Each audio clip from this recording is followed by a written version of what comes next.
Vast shipments of supplies are brought up close to the lines as the hour for the new Western Front offensive nears. A railhead company sets up a Class 1 food supply dump with enough provisions to feed 1 million men for 1 week.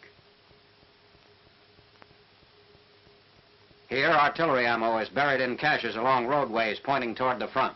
The hollow U trenches protect the shells from artillery fire. Advancing units can replenish their ammo stocks from these roadside ASPs without undue halt.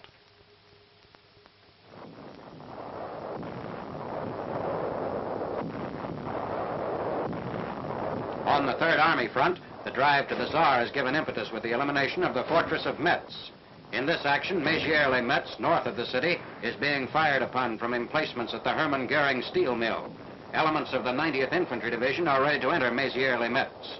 Final shelling of the town is directed by the 7th Field Artillery Observation Battalion.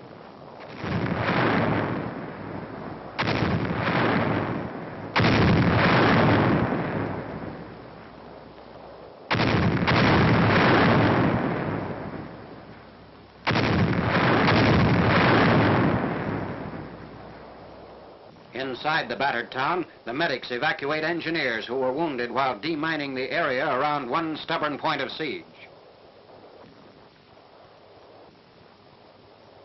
Metz and its outlying forts constituted a formidable obstacle before which the Third Army had been held up since mid-September. The gradual collapse of Metz defenses terminates the French city's long reign as Western Europe's strongest fortress.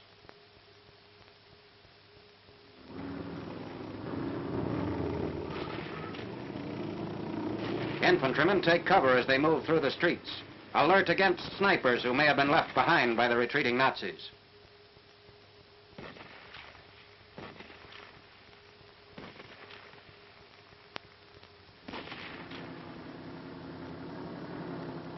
A typical fort, strengthened by the Germans after its capture from the French. Active resistance in Metz ended 22nd November.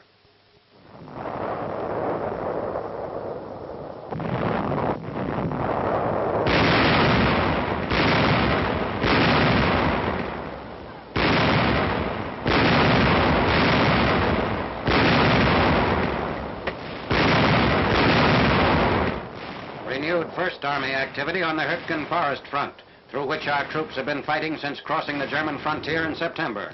Tanks pace the advance of an infantry division.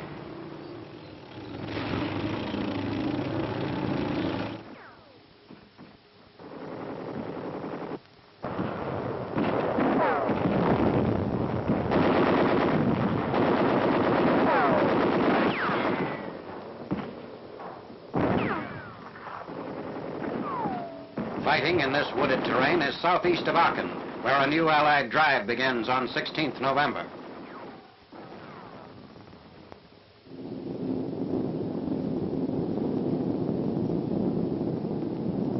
The British 2nd Tactical Air Force prepares barrage balloons, which will be floated along the front lines of the First Army sector. They'll form a bomb line to designate location of our own troops during the aerial assault preceding the move-up of ground forces. 15 balloons will go up for this purpose, with a spare inflated on the ground in case one is shot down.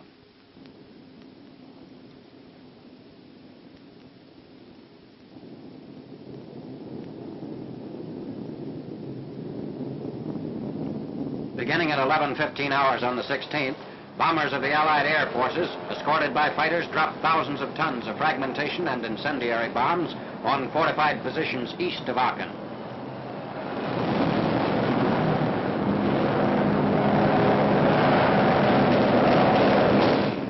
Air attacks continue for 1.5 hours.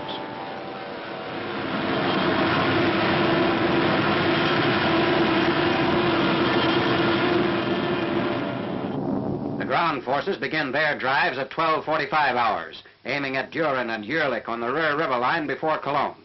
The attacks are launched jointly by the 1st and 9th U.S. Armies. North of these troops are the Tommies of the British Second Army. The advancing Americans encounter extensive fields of ingeniously placed mines which impede the progress of men and machines.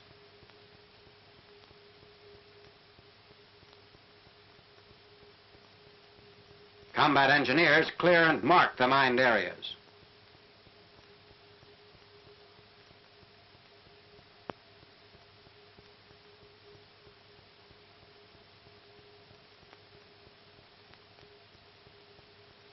The forward push is a case of half a mile and half a village at a time.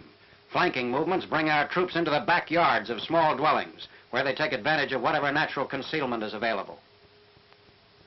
The 1st and 9th Army lines swing forward on a tight 25-mile front, as many small towns fall in the face of the opening push.